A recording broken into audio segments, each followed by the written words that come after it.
Ba't nandito ako sa faculty? Nga ako sa labas. Woohoo! Dito nga sa labas. Asa kayo mga kaibigan ko? Punta nga ako dun. Woohoo! Nasaan ako, ang daming tao. Alas na nga ako dito. Woohoo! Punta sa kalagitnaan ako ng araw. Ano problema? Hanapin ko nga mga kaibigan ko. Woohoo! Hanggang na hindi ko na yung mahanap yung mga kaibigan ko.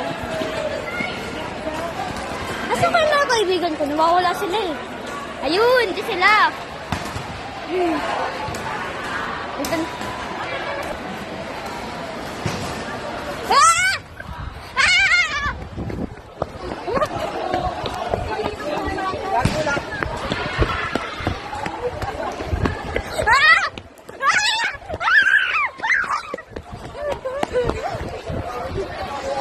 Natakot na ako. Woohoo! Nagabalik na ako sa faculty.